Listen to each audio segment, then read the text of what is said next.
Hey, I have a question for you. Did you know that Amazon loses inventory or damages inventory on a regular basis? And while they do an okay job at reimbursing you, a lot of times they don't. Not until you find the issue and then let them know about it. But that means combing through tons of reports and running things through Excel, doing all these complicated tasks, just way too much. Luckily, I had my team build me software that does this all for me. I called it Refund Genie, and now you can use it too. In fact, thousands of our podcast listeners have already been using it. Here are some real-life results pulled from our FBA High Rollers Facebook group. So here we go. I'm going to omit last names, but if you want to go to our Facebook group, you'll see the post there. But Peter got back $946. Mike got back over $1,000. Jared got back over $8,000. Sherry was using another service that got her $5 back, but got back over $6,000 with Refund Genie. Jessica got back $847, and she has a diligent partner keeping up with her inventory. Mark got back over $13,000. Tony got back over $5,000. Andrea got back $2,200 in less than 24 hours. Sebastian got back $2,500 in 2 days. I personally got back well over $10,000 in just the last few weeks. Kevin King, my buddy, he got back over $28,000 in less than a month. Jenny got back $1,200 in the past week, and Paul got back $13,900.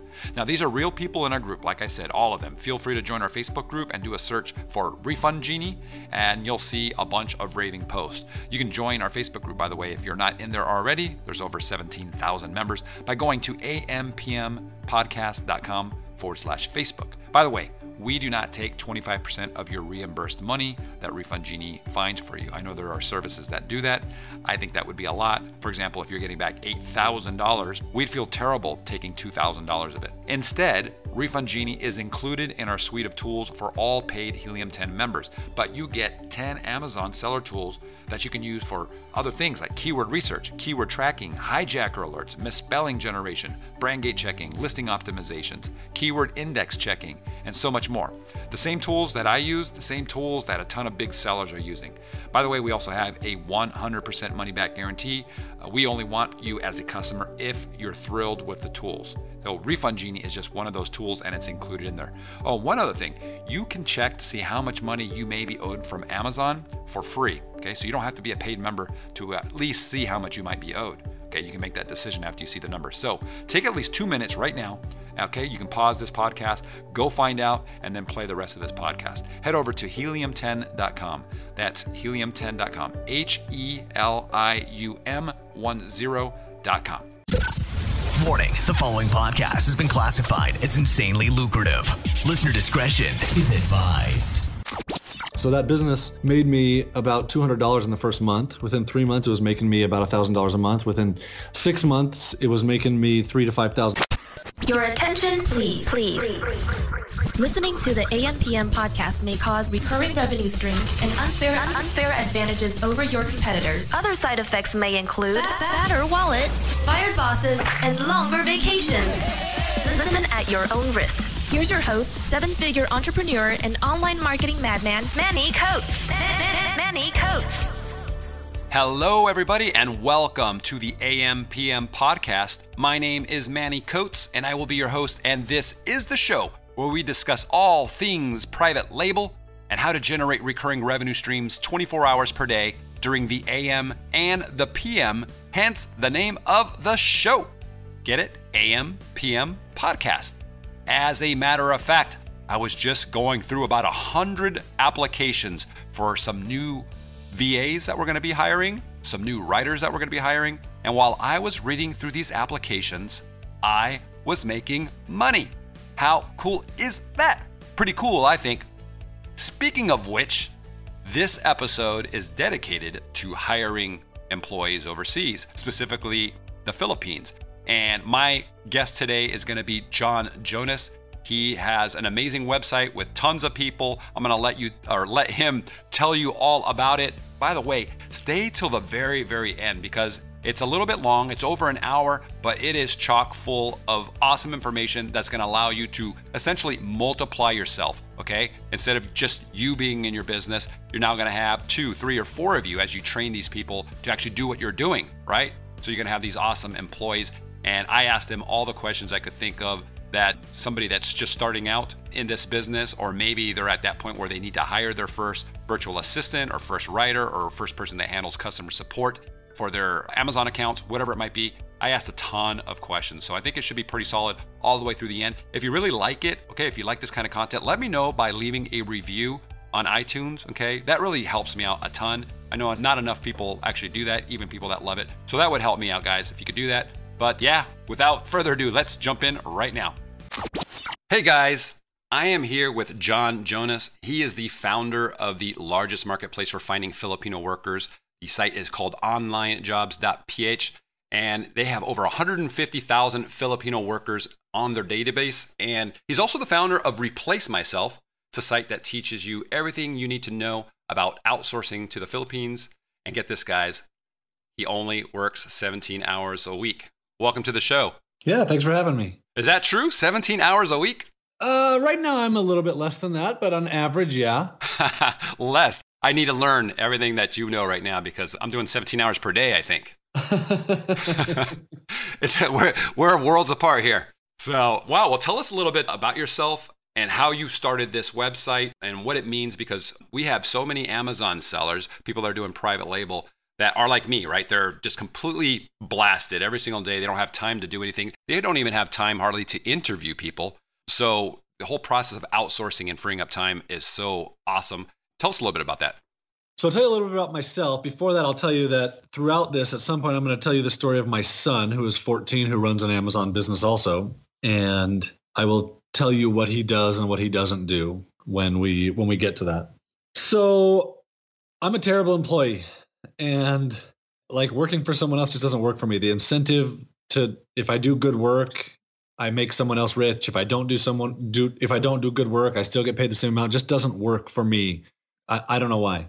So I had a job for 8 months out of college. The only goal during that time was to quit my job, and I managed it after 8 months. And then I started some stuff on my own, working online. And after probably a year of doing that, I got some really good advice. I had tried to outsource stuff. I was overwhelmed. I was working like you. I was working like crazy. And I got some really good advice from someone who said, hey, when you're ready to start outsourcing some of this stuff, make sure you go to the Philippines with it. And I was like, that's interesting. Why? And because I had tried outsourcing. I had tried hiring a contract worker at Odesk, which is now Upwork. I had tried hiring local workers. I had tried hiring people in India. And the only thing he said to me was, well, when you hire someone in India and they say yes, that means yes, I heard something come out of your mouth. It doesn't mean yes, I understood what you said. And when I heard that, it was interesting because I didn't know, I had never thought before that there could be something different in outsourcing. And it kind of gave me hope that like the experiences I had had so far, which were crappy, there might be something different. So I waffled for a couple months. I didn't know if I could hire someone who was good. I didn't know if I could afford someone. I didn't know if I could keep them busy full time, because he gave me a reference to where I could hire someone full time. And I ended up taking the leap, and it was the most liberating experience I have had in my life. I hired this guy full time. I was paying $750 a month for his full-time work. He was making $250. I didn't know that, but where was the rest of the money going? The company that I hired him through. Okay. That was the only option then. There was nothing else. You hire a company who has an office in the Philippines, and they recruit Filipinos and mark them up, and they lease them back to you. So all of a sudden I hire this dude, and I have a responsibility of keeping this guy busy full time, which also means I have someone else full time working, doing anything I want them to do. And I had to teach them how to do what I wanted them to do, but there was a lot of crap that I was doing in my business that I just didn't want to do. And so I started teaching him. And yeah, it took longer to teach it than it did for me to do it. But it was stuff that I knew how to do, stuff that I was good at, stuff that I just didn't like doing. And now he was doing it. And after a month or two, I realized there were two of me, and I had replaced myself. And he was doing stuff I didn't like, and I was doing stuff I liked a little bit more, or I was doing stuff that was more important in the business towards making money, like sales and marketing, because writing content doesn't make money. Right. At least for me, in my business model at the time. A little bit later, I hired a programmer. I was a programmer. I was doing programming, and I hired a programmer and replaced myself again. And I realized there's like 3 of me because this dude's doing exactly what I had been doing. And he's just as good at it as I am. And now I can just focus on sales. And that's really when my business started to change. When I had kind of removed myself from some of the details of things. So after I had done that, I had people just asking all the time, how are you doing this? How are you hiring these people? Why is this working? What do you do special? What's different? Why is this different than all the outsourcing we've ever done? Because everything sucks. So I started teaching it. And after a while, the demand was so high for people wanting to know what was I doing that we couldn't, there wasn't a good way to find people. It just sucked. And so I said, there's got to be a better way. And for me, I was frustrated because I wanted to be able to find people like I could in the US. I knew in the US I could go to monster.com and post a job if I wanted to. And that didn't exist in the Philippines. And so we created it. So I created a system where we could have Filipino workers come in and post their resumes and we could search through them and the Filipinos responded. And we have actually today, there's over 300,000 Filipino resumes in online jobs. And we've had thousands of employers hire. And that's kind of my backstory. Okay, nice. So not 150,000, it's 300,000. Yeah. Is that correct? And then how long ago was this? You're talking about doing this, going to Upwork or Odesk at the time. How many years ago? It was 2004. I started hiring Filipinos in 2005. Okay. So it's a while back, 12 years ago. And you went to Odesk and you just didn't like the process of how Odesk worked. Like when people ask you, hey, where can you get these people? You didn't say, well, I got them at Odesk. No, because I didn't. Because here's the problem. At Odesk, the whole concept of Odesk is flawed for small business owners. And people don't realize this until you've experienced something different, something better. But the idea is freelancer. So someone comes in, a freelancer comes in order to get work, in order to make money, they have to do jobs and finish them and move on so that they get feedback so that they can get another job, which is slightly higher paying so that they can finish it and get feedback and move on. And it's a cycle like that. So the whole concept of Upwork today is guaranteed 100% turnover in your business. Yeah. And that's hard. It's hard to run a business like that. It's hard mentally to make a commitment to something in your business where in a month or whatever it is, this dude's not going to be here anymore. So your brain just limits what you will allow yourself to do in that situation. And I didn't like it. I at the time I hired this dude to write articles for me. He wrote 50 articles and I had to go back. He turned them over to me, which of course he would turn them over to me because he doesn't know what to do next. So he gives them to me and I have to go plagiarize, check them and make sure they're all okay. And then I have to go submit them to websites and I have to add links to them. It came back to me to do a whole bunch of crap that I didn't want to do. Right. When I hired a full-time worker, I realized I can teach him every single part of this process because he still works for me and he's going to work for me. And that's one of the crazy things about the Philippines that I didn't realize. That first guy that I hired still works for me today. Oh, awesome. They're loyal almost to a fault. Okay, we're going to talk about that. Right. Before we do, though, I want to touch on the subject of Odesk versus your business. Odesk, they've constantly been changing stuff. I should say Upwork. It's not Odesk. Yeah. Upwork. They charge a percentage, right? Or for the longest time, they're charging specific percentages, 10%, whatever the case might be. How does it work with you guys? Because you guys aren't doing percentages, right? Right. So with Upwork, their whole business model is completely dependent on you maintaining your relationship inside of Upwork so that you pay that worker through a credit card through Upwork. And they charge today they charge like a 20% fee to you and a 20% fee to the contractor. Their fees are ridiculous.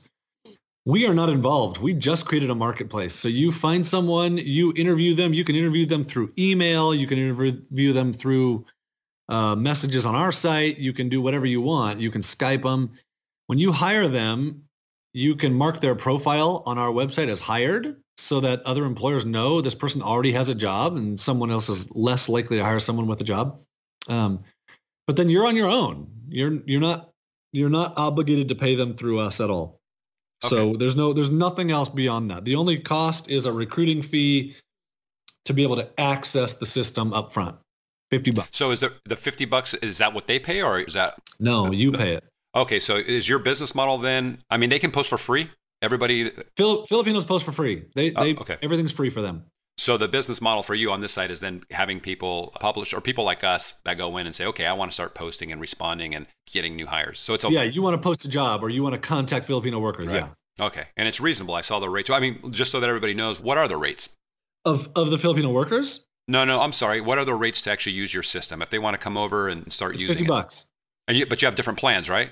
Yeah, there's two plans. It's $50 and it's a monthly thing that you pay while you're recruiting. And when you're done recruiting, you can cancel it. Okay. So it's $50 a month. And then there's also a $199, which has some extra recruiting features and then some also virtual coaching for your workers to make a better experience for you and them. What's the virtual coaching?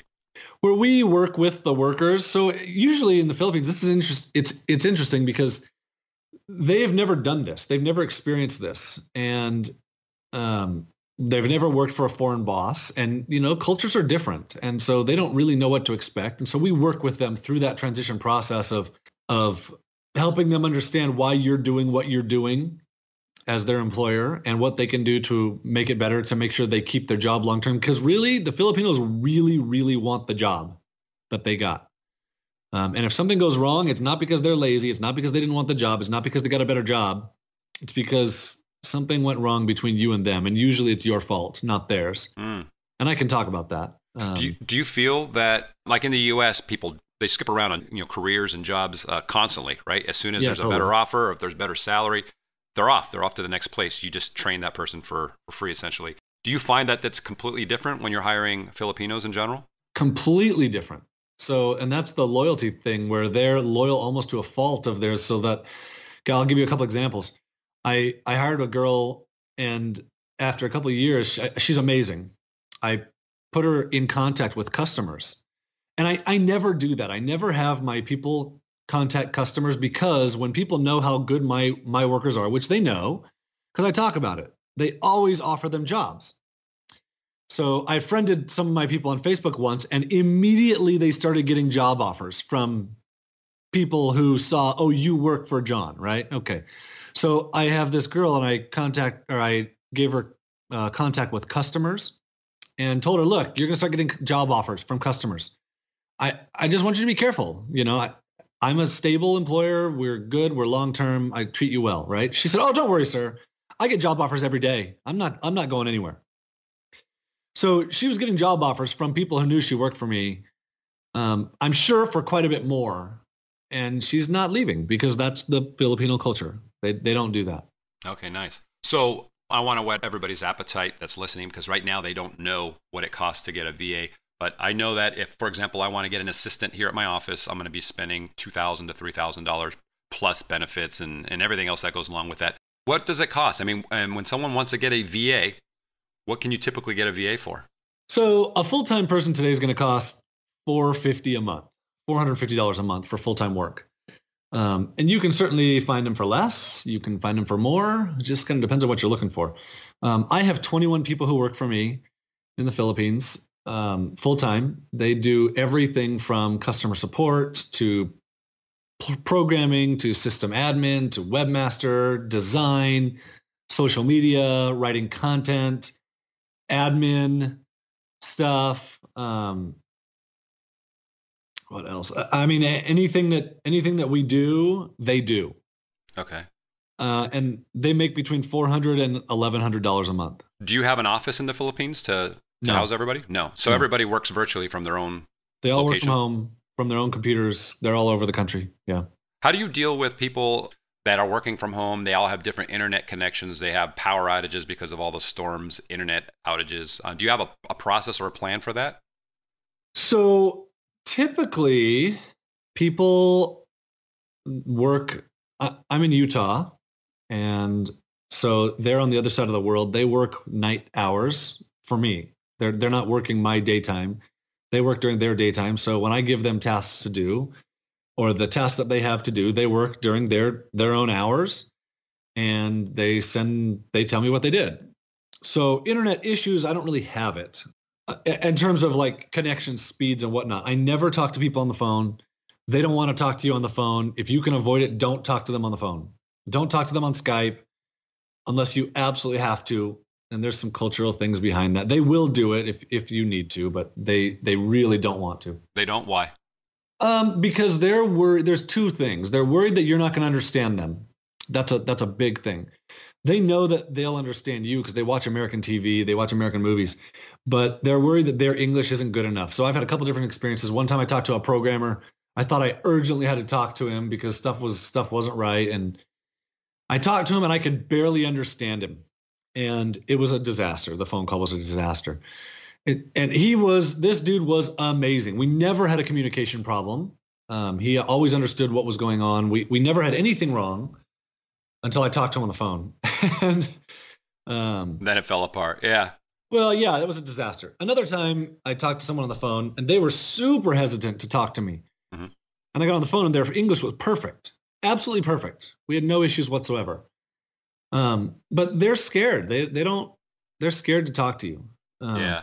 I can imagine. We have an office in the Philippines. We're actually going to eventually, here we're going to be closing it down just because we're shifting focus on what we're doing. But I've had it for a couple of years, and we set it up originally because, again, everybody was working from their own locations, and we're like, you know what, if we can get everybody in one room, they are all working congruently on a specific project, so it'd be easier for them just to communicate in there. We had power backup, we had two internet connections, so it worked pretty well. But yeah, I can see, I mean, it's certainly a lot cheaper, a lot easier just to hire people. I imagine a lot of them want to work from home versus going to an office. And I can say on the communication level, I've never had an issue with talking to our team. They've always been pretty good. On the Indian side has been nightmarish. Like trying to understand the team that we hired there is nightmarish. What are your thoughts of Indian, hiring people in India versus Philippines? This is why the dude told me to go to the Philippines in the first place. It's a completely different experience. So if you have tried hiring people in India before, give this a shot because you will have a very, very different experience. There's like in India, they still have the caste system. So I'll give you, this is just one example. Mm-hmm. They're not allowed to say no to you, basically. And you'll get random pockets that have kind of changed this, but generally as the boss, you and this is where this comes from. You say, how's the project going? Yes. Are you working on it? Yes. Is it going to be done on time? Yes. Yeah. When you know full well that's not right. Right? Yeah, and you're absolutely correct. It's always yes. Can you do this? Yes. And then right. then it's a nightmare. Because culturally that's all they're allowed to say. Mm-hmm. Okay. Philippines is different, and this is the number one problem you'll run into in the Philippines. This is the biggest issue. This is why they don't want to talk to you. This is all of this. In the Philippines, they call themselves shy. And really what it is they don't want to be embarrassed. They don't want to let you down. They're a very pleasing people. So if they feel like they're going to lose face, mm-hmm. It's still an Asian culture. If they feel like they're going to lose face, if they feel like you're going to be disappointed in them, they will shy away from whatever the confrontation is or the thing is. So if they don't understand something you gave them, they will do nothing. They won't say yes. They won't say, yes, I understand. They won't say, yes, I'm working on it. They will say nothing. They'll disappear. Or if they don't want to do something you gave them to do, they'll disappear. Like I gave a task one time, this girl who had flawless, perfect English. She was talking on the phone for me, making phone calls. I asked her to do some writing because her English was so good. And I didn't hear from her again for a long time because she hated it. But she didn't say anything to me because they don't want to say something. Right, so okay. That's, if a Filipino disappears for you, mm-hmm. It's because either they didn't understand what you told them to do, or they didn't know how to do it, or your instructions weren't clear, or they didn't like it, or generally, as I've done this, I've been doing this for 10 or 12 years. Anytime I've seen an employer come to me and say, oh, I hired this person and they were terrible. Like, well, what did you have them do? Well, I had them do this and this. Oh, where's your instructions? Oh, here they are. They're super clear. And I look at them and it's like, I don't even know what you're trying to say here. These are horrendous instructions, right? Right. So usually it's the employer's fault. Okay. All right. So, and they just stress out, and instead of saying, I can't do this or I don't understand, they just stop communicating. They just stop communicating because that's their culture. Right. So if they stop communicating with you, for me, I require them to send me a communication every single day. Either it's an email or it's communication in my project management system. If they don't communicate for a couple of days, I know something's wrong. And then I can go seek it out. Hey, what's going on with you? I know you're stuck on something. I know you're having a hard time with something. What's wrong? What's up? And then they start communicating again. And then I can almost always solve the problem. Right. Okay. So you had mentioned $450. You can get them cheaper. You can get them more expensive. $450 US per month. Now I've seen this. I've seen some people come in, they apply for the job, and they're at $300, and then another one come in at $600. In your opinion, have you noticed any patterns with the quality of the VA or virtual assistant? We're assuming this is a virtual assistant when you're paying twice as much for somebody.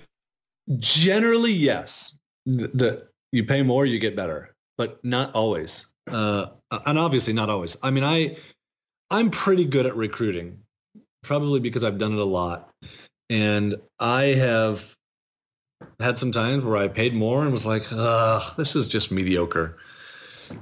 And usually I can work with someone to make them better. And in the Philippines, that's very often the case. The longer you have someone working for you and the more patient you are and the more training you give them, the more chance you have of having a rock star worker, of them turning into a rock star.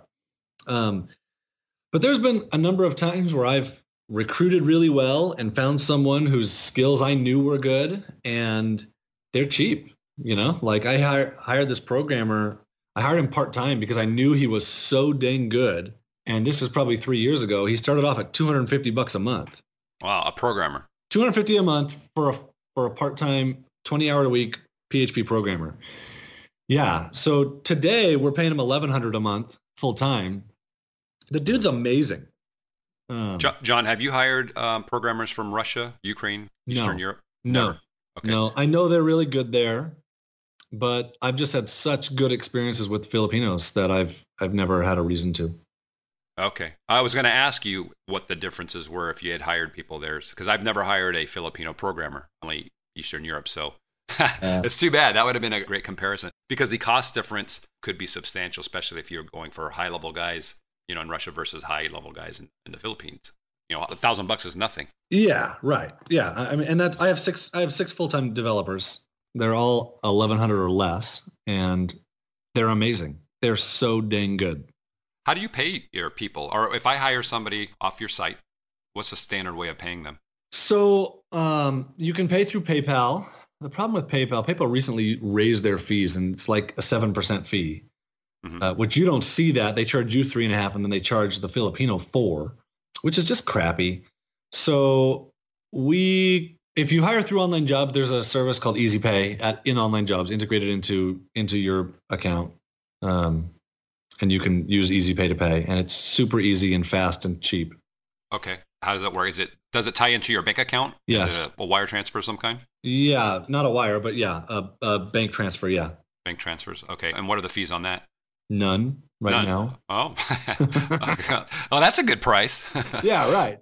So, and we're probably going to modify that in the coming months, but it'll be very cheap compared to anything else. Is that something new that you just rolled out? Is that why? Yes, it's new.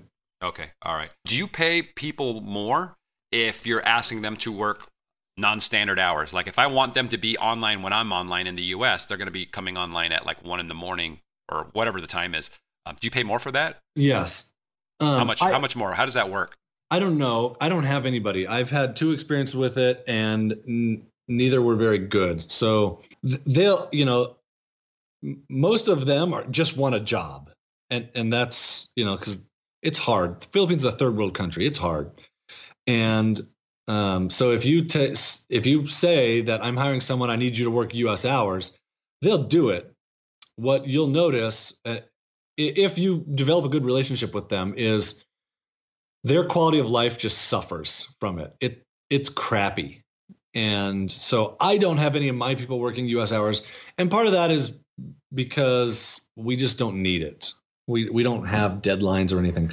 If you do, I would certainly offer more pay, and then I would ask, as I'm recruiting, I would find someone who is used to working in the night or used to being up late, instead of just finding someone who has been working day jobs and now all of a sudden they're working a night shift. Right. Yeah. It's just a hard transition. I'll tell you what I just did. And by the way, guys, I use John's site, okay, OnlineJobs.ph. We've actually been paying monthly forever. And then it's been so long since I've used the site because we have our own team over here that I went in just recently and I'm like, oh, I guess I got to create an account. And I paid again, the $199 a month or whatever it is. And I was just told this morning before we got on the call, I'm like, we have 2 accounts over there. I'm like, oops.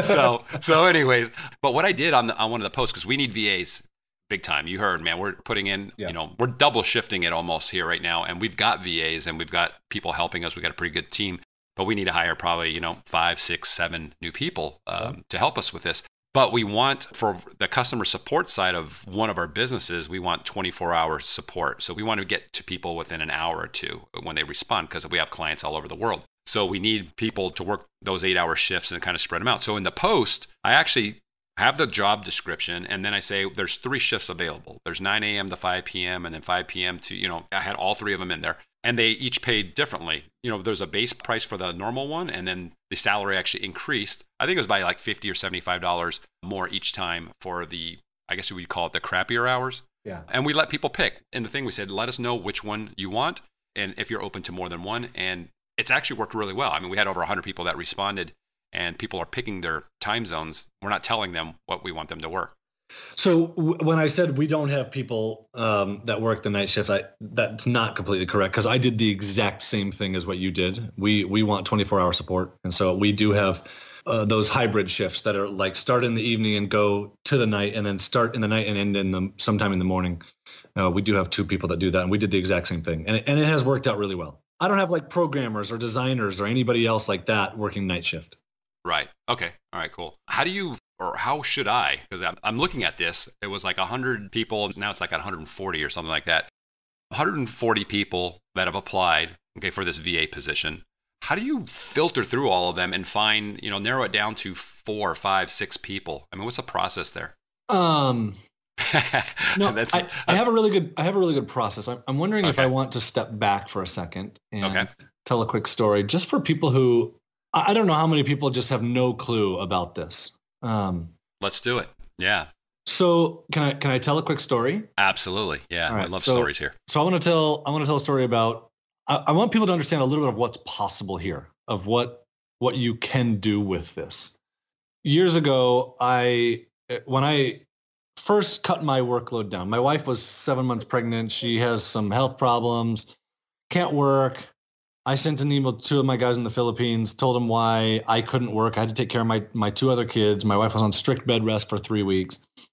And she has the baby. These 2 guys in the Philippines are taking care of my business. I literally worked 1 hour during those 3 weeks that she was on bed rest. She has the baby for the next 2 months. I had not been working, so I just kept not working. I was working an hour a week for the next 2 months. And it got to the point where, and my business went well during that time. And that's not that, I'm just giving a little bit of backstory. So these guys are doing all the work, and I had them working for me for like 18 months. And I had trained them and I had taught them, and I had tried to teach them everything I could.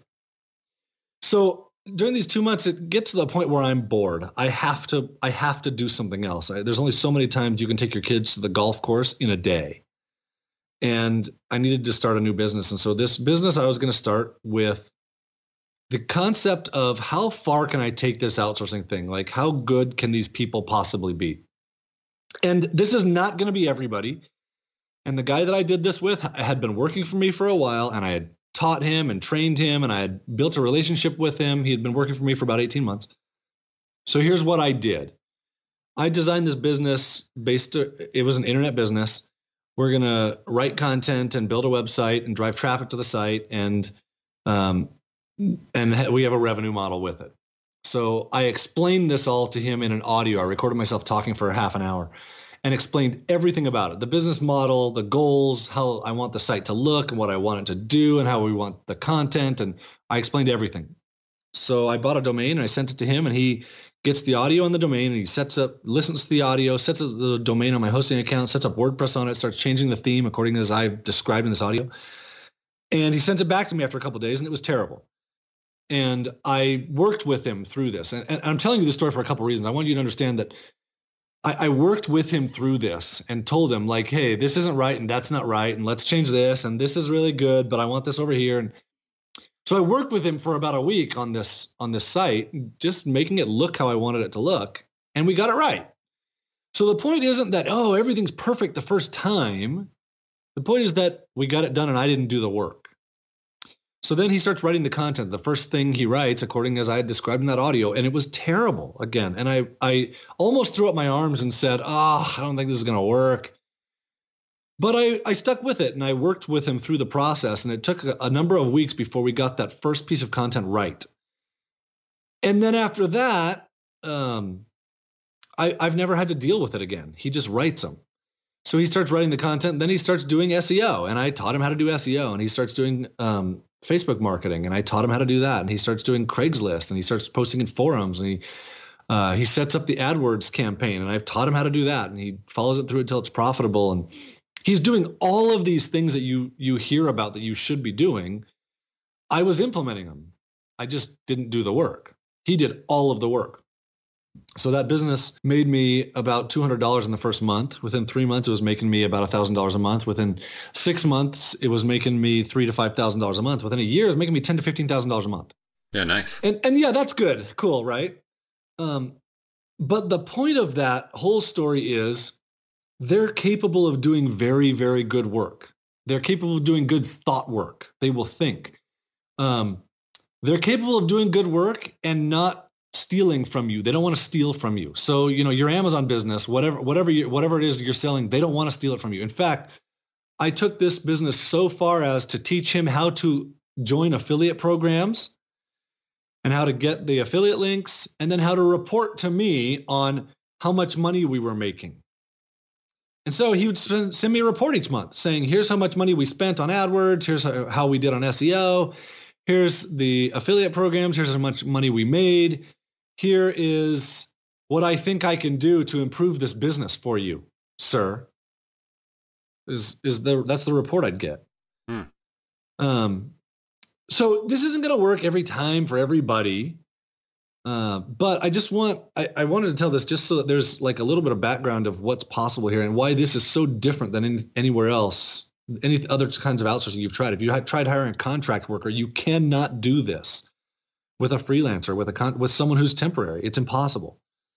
Okay. But when you're hiring full-time, it's a different story, right? Right. Yeah. Okay. So do you want to comment on that before I get back into your recruiting? No, I agree with what you're saying there. We've done the same thing. We're trying to get away from that. Now we're more of the mindset of, the guys that we're hiring on our team should know more than we do on whatever topic it is that we're hiring them for, right? So if I'm hiring a writer, I want to make sure that this writer is at least as good of a writer or better than I am, right? If I'm hiring somebody that does web pages, they better be better than what we do. It makes no sense for us to spend the time to try to teach somebody how to make web pages if, there's 150 or 300,000 people on your site, so we can find somebody like that. So for me, the process is just filtering because I'm looking at these applications that are coming in and we've got a couple ads up, one's for the essentially virtual assistants and customer support. The other ones are for writers. And I want to touch on both of those. The customer support side, that's 100 plus applications. And I'm like, man, probably 25 to 30% of them look stellar. They look really good. And I'm like, how am I going to narrow this thing down? So I wondered if there was a process that you go through to kind of narrow it down. Because by the time we're off this call, it might be 150, 160. Okay, so I totally agree with you. Except you're at a different stage than a lot of people listening. It's my guess. I could be wrong. And I'm at a different stage of my business than a lot of people listening where I have 20 people working for me, right? Yeah. So in the beginning, what I have experienced is a lot of people want to find someone just to help them. And hiring that single expert to do one thing doesn't fit their businesses. So that's why I tell the story of me teaching them, because a lot of people, when they're beginning to hire, that's where they are. And I totally agree with you. I agree with you on that too, John, because that's how we started. Our Philippines office had about a half dozen artists. That's what we've noticed that in the Philippines, for whatever reason, we've always got the best artists out of everywhere, right? And when I hired people, and this was back on Odesk, it was for mobile games. we needed people that could draw really good characters, So the test was we got them all in Skype and we got them in a group. And I don't know if this is a great process to do now, but back then we're like, we're going to want 3 guys. So let's bring in 20 guys that look awesome.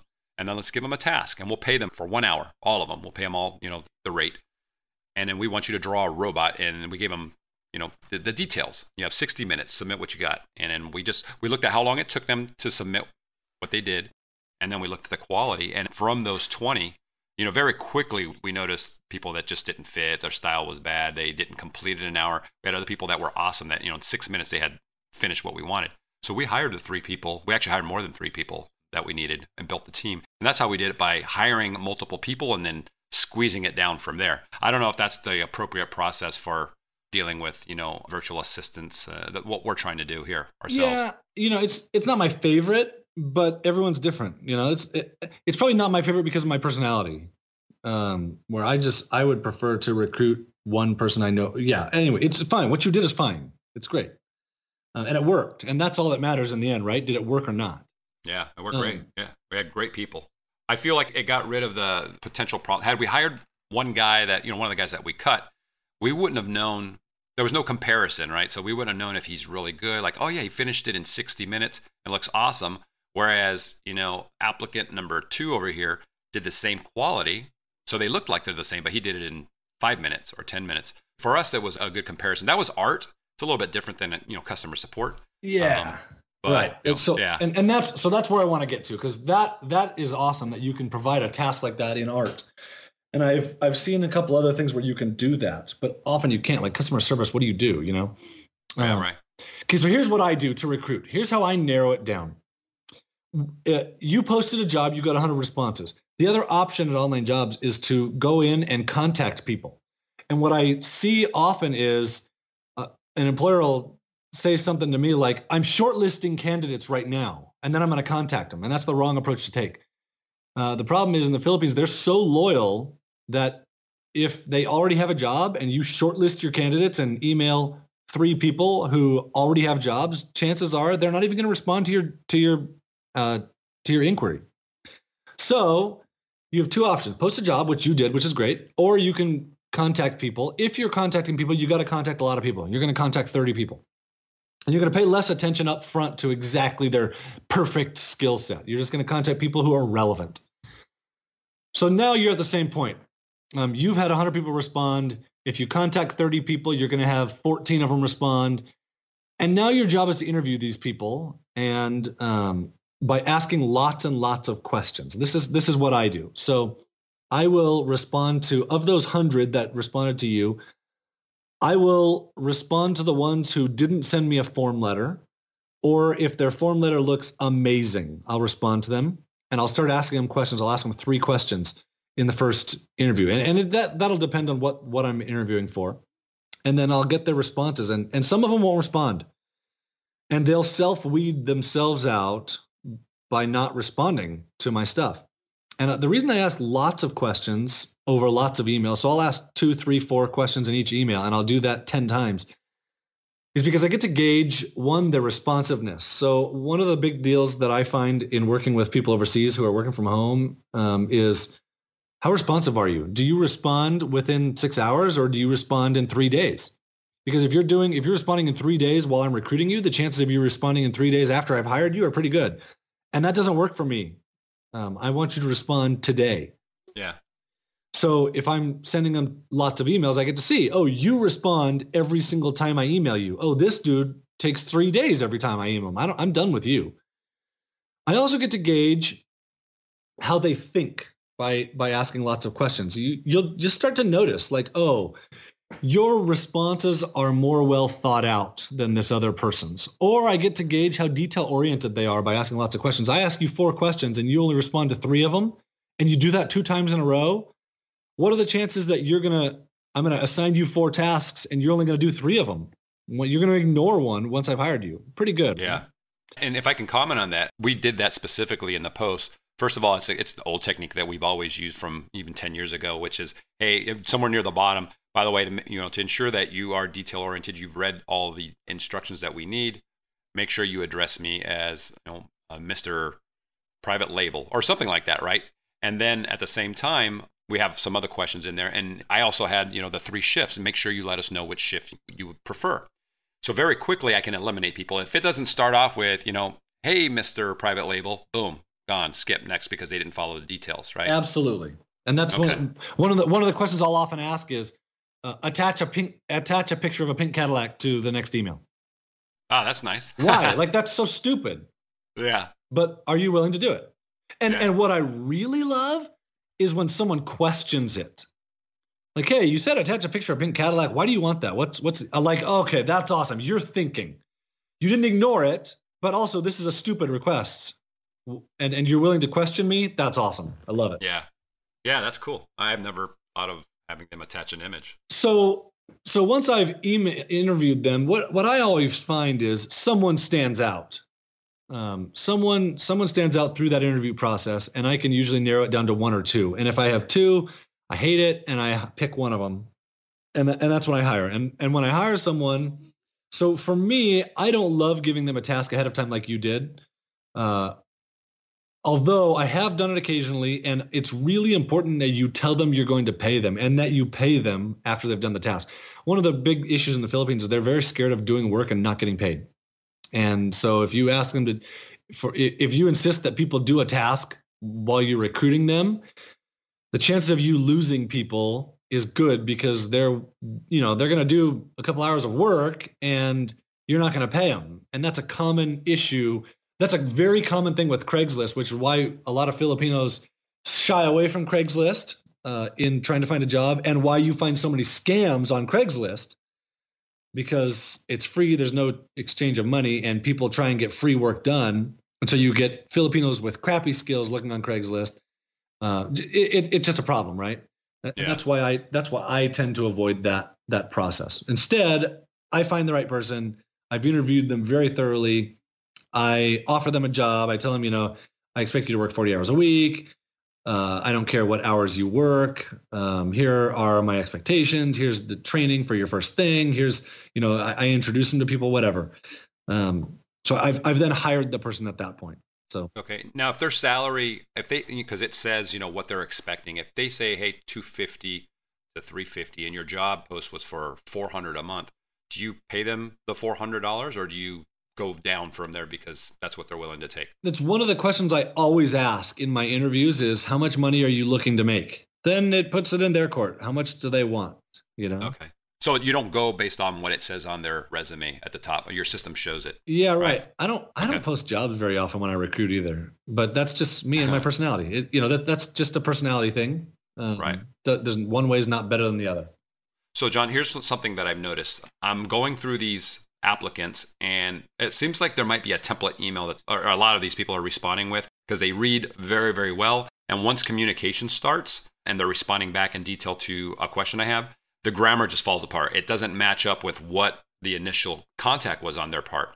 So it's clear that they're getting help somewhere in creating this template or whatever it is. What are your thoughts there? That's why I ask lots of questions, because it weeds that out.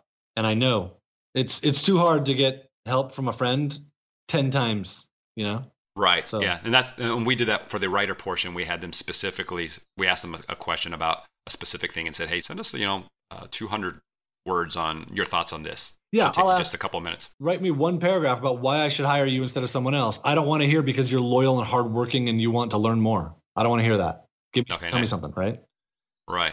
The stuff I've gotten for the writers hasn't been the best so far. What can I do, in your opinion, to find a better person that has, very good writing skills? Trying to think of what I've done. Because you understand everything that's going on. It's just, you can tell that they're not from North America, right? It's a little bit different. It's like, we want somebody that's going to be at a higher caliber. So yeah, man, what have I done? I've had the people that write for me that have flawless English and are really, really talented and creative. I've had them for like 6 or 7 years. If I were doing that, I would say it's for a writer position. I don't know exactly. This is my gut feeling. I would not say in the job post, you must have perfect English. Because I think you're going to scare people away who do have perfect English and are Filipinos are just scared. They're scared of disappointing you. Mm-hmm. I would just say, write me one paragraph about, something, why I should hire you. And then if there's any flaws, just ignore it. Find someone who's flawless, because you can find it. There's enough Filipinos that are perfect, that have perfect English. So yeah. Can anybody, you're talking about, you got so many people on your site. Can anybody sign up, or is there some kind of vetting before they can join? No, anybody can sign up. Okay. And you have something I haven't seen because I haven't been on there in a while. You have the new ID system, right? Yeah. So that is, after me having looked at thousands of profiles, I started recognizing patterns. And I started saying like, oh, I can tell this person is not who they say they are. Not that it's, I know that you don't have the skills that you think you have, although sometimes I can tell that too. But you're not who you say you are. So the ID proof was me taking my knowledge of recognizing these patterns and putting it into a computer algorithm and saying, here are the things required for us to be pretty certain that you are who you say you are. And you don't have 8 different profiles here with 8 different names trying to get 8 different jobs and scamming employers. So ID proof is a 0 to 100 scale. Mm-hmm. And if someone's 80 or above, you're probably fine, and I've certainly seen times where someone's ID proof was really high and I recognize, wait, something went wrong here, but it's rare. And it's also rare when someone's ID proof is low and they're totally legit. It happens, okay, but it's rare. All right. Yeah, it's pretty cool. It's a cool system, the ID scores that you have, and you can filter by that. I was just recently watching an Anthony Bourdain show. Are you familiar with him? No. So he does a CNN show where he travels the world, and he had mentioned they did a whole episode on the Philippines and the culture there and how it's completely different than anywhere else he's been. And one of the takeaways, one of the big things was he was talking about how out of every place he's ever been in the world, he feels that the people of the Philippines are the most honest. Yeah. And you had mentioned that they don't want to steal from you earlier. What are your thoughts on that? So, I imagine you agree. Oh yeah, it's amazing. So, and obviously not everybody there is honest. I've only been there once. I spent 5 weeks on the beach with my family. 4 weeks in, we got robbed. But they came into our apartment in the middle of the night while we were sleeping. They stole everything we had. They stole 3 laptops. They stole 2 cameras. They stole cash. My backpack, which was packed to go to a wedding the next day of one of my workers, and I was giving him a laptop. Oh, wow. Was this an inside job or somebody picked the door? It was totally an inside job from the place where we were. So they steal all this stuff. They walk back down the cliff, which they had climbed to get up to us. And they'd taken my passport and my clothes and stuff that was in my backpack. They came back and dropped my passport at the door and my passport and clothes at the door. I'm sure the clothes, because they didn't want it, it wasn't valuable to them. My passport, they could have easily just thrown in the ocean, they were on the cliff above the ocean. Instead, they brought it back to me, right? Jeez. Okay. It was like, oh, we just want your money. We don't want to hurt you. We just want your money, right? So yeah, interesting. My guys in the Philippines have my credit card. They have access to my bank account. They have my personal email account access. They have access to all of our servers. The only thing they don't do is they don't pay themselves. And the only reason for that is because they would know how much each other made. Other than that, they don't want to steal your business. They don't want to steal your crap. They don't want to steal your money. That's their culture. They're honest. Yeah. And I've helped thousands and thousands of people do this. And one time did I see someone steal something from their employer. And that employer had asked them to do a whole bunch of work and then not paid them. So they were just trying to get paid. Okay. So it's not, yeah. Okay, that's interesting. Do you do all your interviews through email, or do you bring them over to Skype or some kind of I do them all through email, unless I'm going to have someone talking on the phone, and then I will Skype with them so I can hear their English. Otherwise, I don't ever talk to them. Okay. What about raises? What's your process there? In the beginning, when we started, I didn't have a process. It was kind of like, you've worked for me for a year, and this is... You're doing okay, so here's a $50 a month raise. Or, hey, you're amazing. You're making $250 a month. I'm going to start paying you $500 a month. So I doubled salaries a number of times. Today, we give a standard raise at the end of the year. And for people who I think are outstanding, they make 500, we're raising you to 600. Other people who I think are okay, I'll raise you from 400 to 430 or, something like that. So we just kind of do it based on how we feel like people are performing. Okay. So you give everybody some kind of a raise though at the end of the year? I do give everybody some kind of a raise. Okay. What about this 13th month? I think most people haven't heard about this. Is this just a courtesy or how important is it? So in the Philippines, if you're a Filipino employer, it's legally required that after someone has worked for you for a year, you give them a bonus of 1 month's pay called the 13th month. And actually how it works is it's paid in December customarily. And it's not a Christmas bonus. So in December, you will pay them, because we always pay after. On December 1st, we pay them November's salary.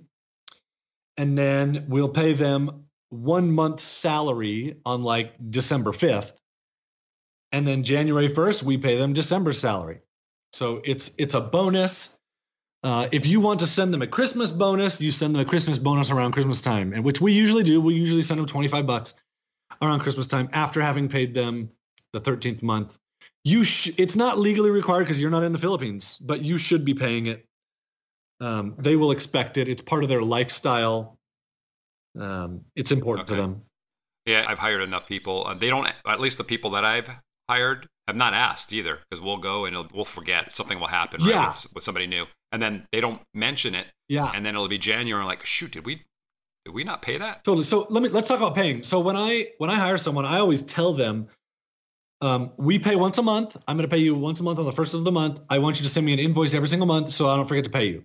And that invoice is partly for tax reasons and partly so that I don't forget to pay them, because otherwise I don't do this to give myself more things to do. If they don't send me an invoice, and it only happened once where someone didn't send me an invoice and I didn't pay them because I forgot.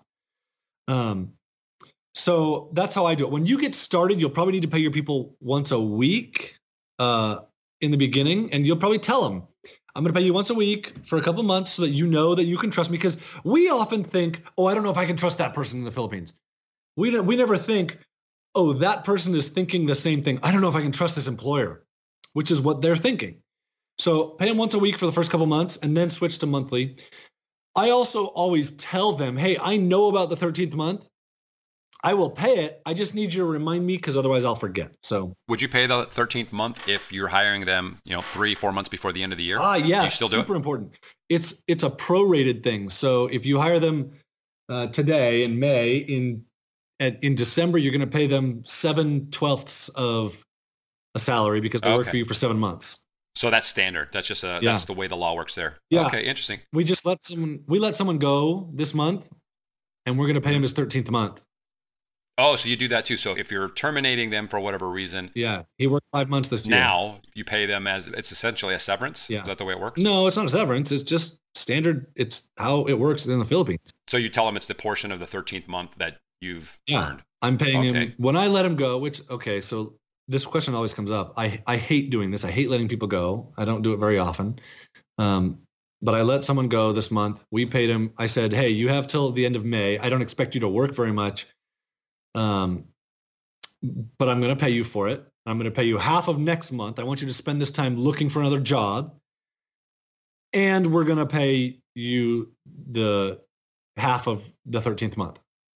Okay. So interesting. That was his.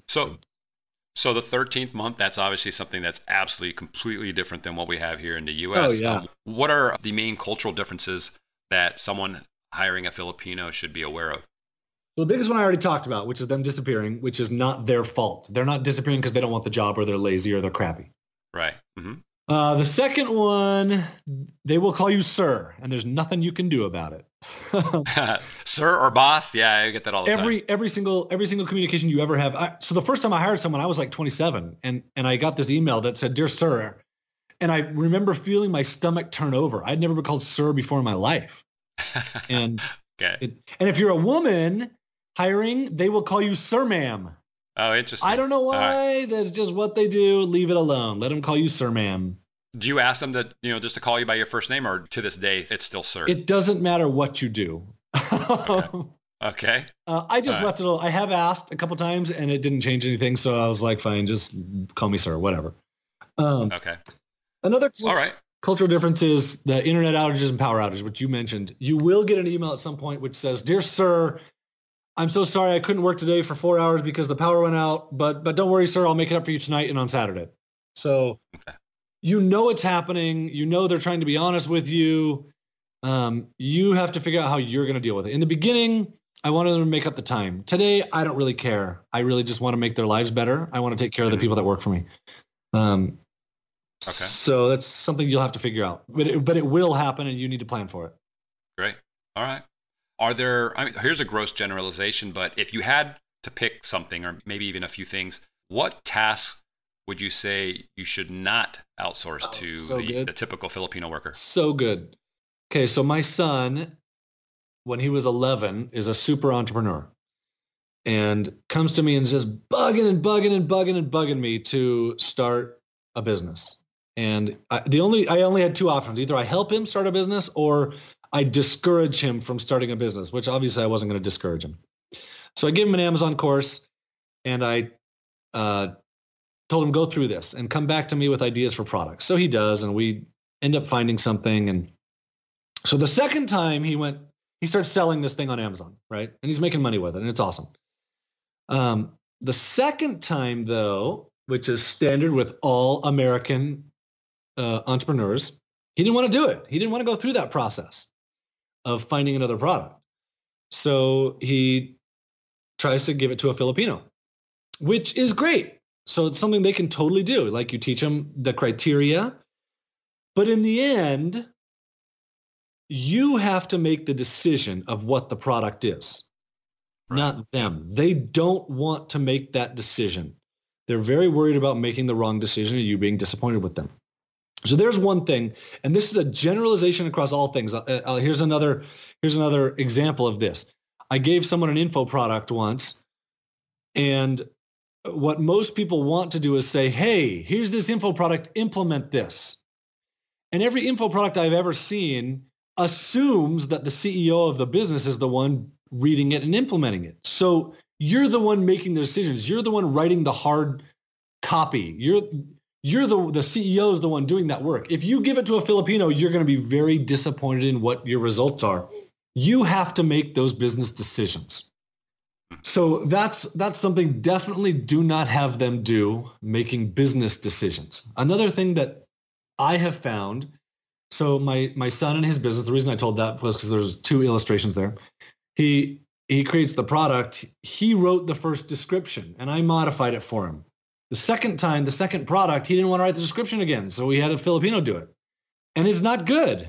It's just not right. Now, I'm glad we had them write it because it gave us a base where I didn't want to do it. And my son, he's 12 and he's not capable. So I had them write the description and come up with a bunch of stuff, but then I'm editing it because it's sales content. So sales content, it's just hard. Like you're not going to have the results you want when you have your Filipino write sales content. What if it was, there's a lot of Filipinos on your site that are in marketing and advertising. Would they be more in tune to that kind of a job? Or are you still going to run into those issues? I don't know. It depends on who you hired. It completely depends on who you have hired. I have a girl who could write sales pages for me. I taught her how to write sales pages, and she writes sales pages that sell digital info products, which is hard, right? Mm-hmm. Yeah. And it's awesome because I don't have to do it. Okay. So it'll totally depend on who you've hired. Yeah, you hire the right person. Yes, you can have them do that. So you're talking about your son doing this. Was he doing private label stuff on Amazon? Yes. Yeah. Okay. All right. So that's our audience, right? Private label sellers. The outsourcing, outside of what you've already mentioned, from what you've seen, how can this totally help other private label sellers? So my son is a lazy 14-year-old today, right? He doesn't do anything. He just makes money. It's ridiculous. Okay. Part of that is because I could see like he wasn't capable of taking care of the stuff, and I don't want to do it. So I gave one of my guys in the Philippines the job. I gave one of my guys in the Philippines the same course that I gave my son. And I said, I just want you to go through this whole thing. I don't want you to implement any of it. I just want you to learn and understand. And then I gave him the job of managing the products that we have on Amazon.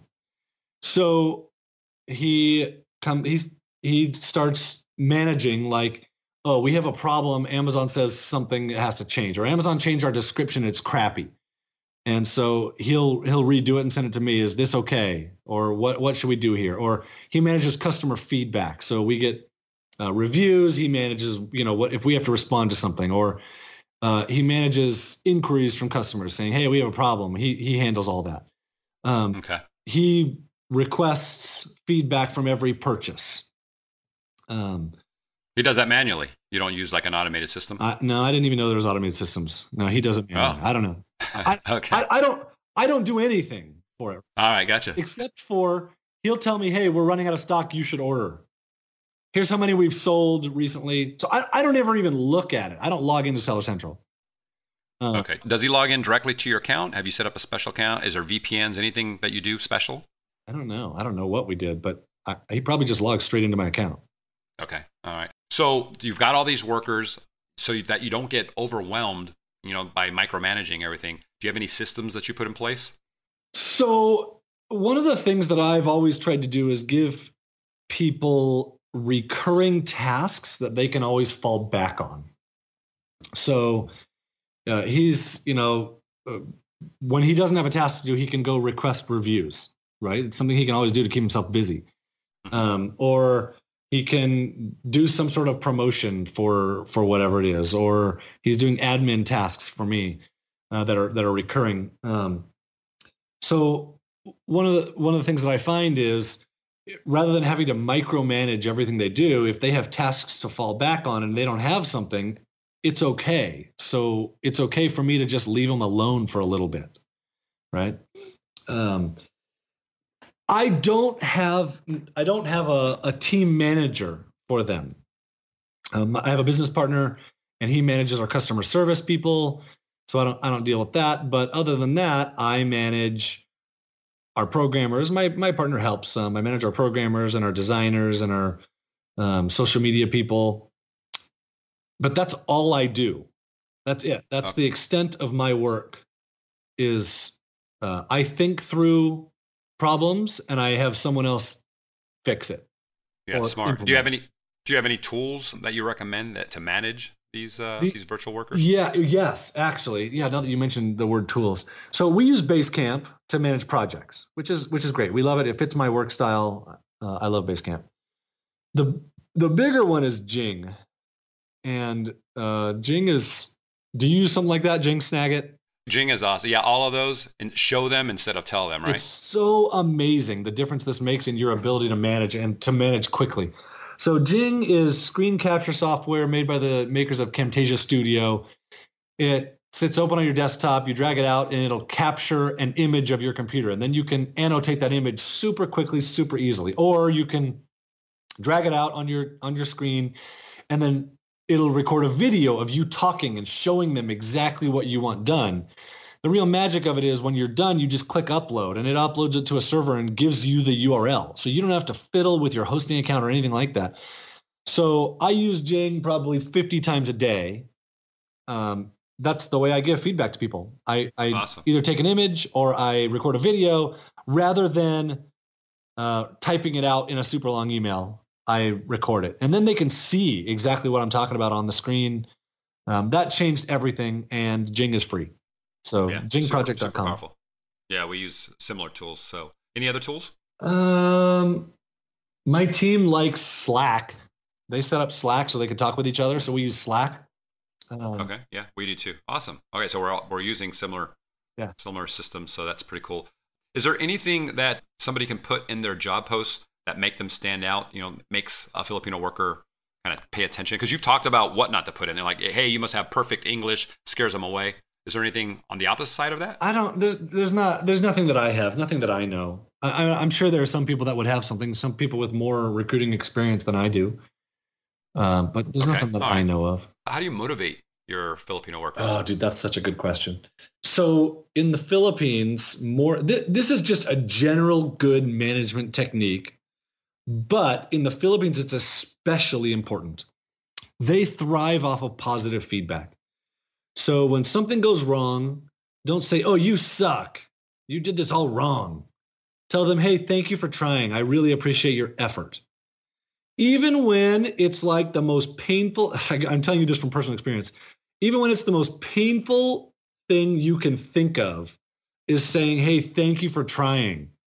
You still have to do it, because in the Philippines, if they let you down and you let them know that they've let you down, if you tell them specifically, like, I'm not happy with you, you're creating yourself a worse worker, someone who's willing to be less creative, someone who's willing to try less, because they don't want to let you down. They don't want to disappoint you. So okay. The more positive feedback you can give first before you give the negative feedback will go such a long way in creating rock star workers. Also, one of the reasons why I talk about that story that I told you before where I trained the person is because even with someone who's an expert at whatever it is they're doing, training goes a long way in establishing trust so that they trust you. And with the Philippines, that's a big, big deal. That's how you get a rock star worker is by training them, providing training so that they know when they have a problem, they can come to you, providing feedback so that they know that when they give you work, you're going to tell them how they did on that work so that they know if they're making you happy or not. So that's building that trust. Yeah. That trust is a big deal. And we always think that I don't know if I can trust them. And really the more important trust is them to you, them trusting you. And you have to be active in creating that trust. Going back, sorry if you mentioned this, but how long do you typically go or you're paying them weekly before they'll trust you to pay them once per month? Probably 2 months. 2 months. Okay. All right, cool. Awesome. All right. So I know we're just past the hour mark. This has been longer than normal podcast, but it's just because it's been, just full of amazing information.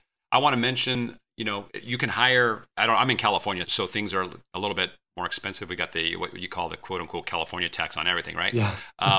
But for one assistant, I can hire probably 6 to 8, maybe even 10 Filipino workers for that price. And then I imagine, because that would be a micromanagement disaster nightmare for me. Yeah. I would probably want to hire another person that actually manages them. Maybe that's the person I hire here is somebody that manages all the Philippine workers.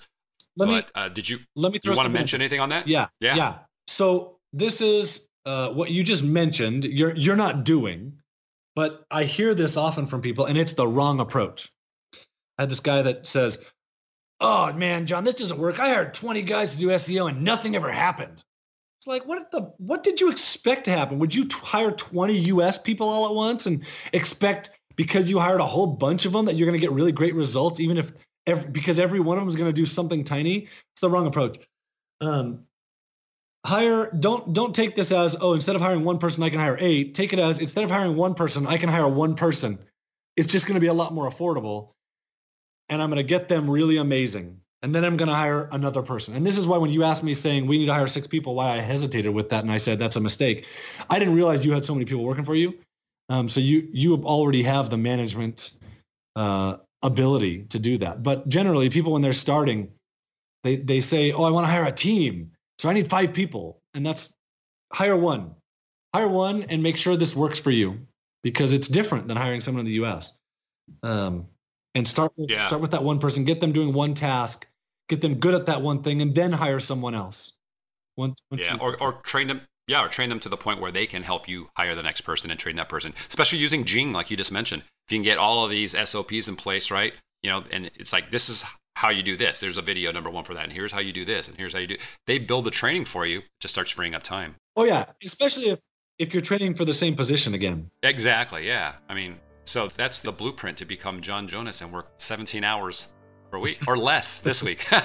So John, this has been awesome. How can people reach out to you if they have further questions?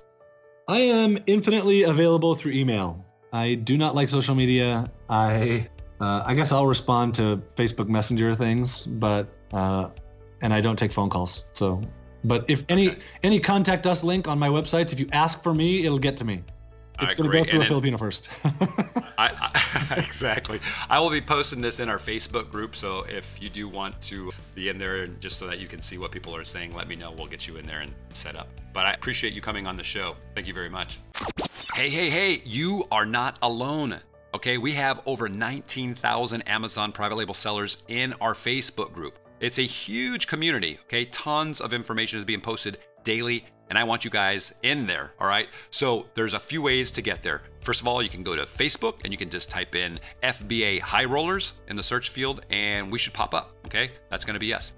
You can also go to our website at ampmpodcast.com/Facebook, and that will redirect you. Or if you just go to the ampmpodcast.com site, on the top left, there will be a big, huge Facebook button, and you can click that, and that will also take you there. So 3 ways, guys, to get into our group. Please join. We should be able to get you approved for that group right away. And once you're in there, introduce yourself and join a huge community. By the time you get in there, it should be even higher than 19,000. It's growing fast. So there's a lot to learn in there. The podcast is just one way. The Facebook group is just an extension of that, and it's awesome and it's free. So please join us, and I'll see you on the inside. If you like this episode, definitely check out episode number 116. That's episode 116. That's a very fast episode where I bring back Ashlyn Haddon. She talks about Amazon suspension and how the insurance policy that she has with Lloyd's of London has changed. There's a bunch of new updates, and this is especially beneficial for people in Canada, Europe, and the UK. So definitely check that out, episode number 116. Hey guys, Manny Coates here. If you've been following my podcast, you know I'm a huge fan of the Helium 10 tools for Amazon sellers. I only use the best tools out there, and the Helium 10 suite of tools are, in my opinion, best in class. Now, just because I'm the founder of Helium 10 doesn't mean that's all I use, right? I go where the money's at, and if there's a tool on the market that I haven't made and that tool helps me make money, I'll use it, and I'll talk about it here on the podcast, and I'll even link to it in our tools section at the ampmpodcast.com website. But I can honestly say that there's no place that I know of where you can get all the important tools that an FBA seller would need in one place, where the tools work with one another to help you save time and make you a lot of money. Now, the Helium 10 tools have had a huge hand in helping me go from zero to over $1 million in Amazon sales in just 10 months. Okay, keyword research, listing optimization, and a super tool called 5K Checker that makes sure that the words in my listings, okay, the front end and the back end, are actually indexed by Amazon. And guys, if you're not checking this, you're leaving money on the table for sure, because Amazon is always tweaking their search engine. Okay, so I always use 5K Checker every single month on every single one of my listings to ensure that my listings are still indexed for my keywords and that I'm still pulling in customers like crazy. If you're a longtime listener, you know I'll never use a tool unless it can save me a lot of time or it's gonna make me a lot of money. So I'm confident Helium 10 will do this for you guys, all right? There's a money-back guarantee, so there's no risk. Check it out. Head over to helium10.com. Helium10.com. That's HELIUM10.com. You've been listening to the AMPM podcast hosted by Manny Coates. For more information, insider tools, and to get the resources mentioned in this episode, visit ampmpodcast.com.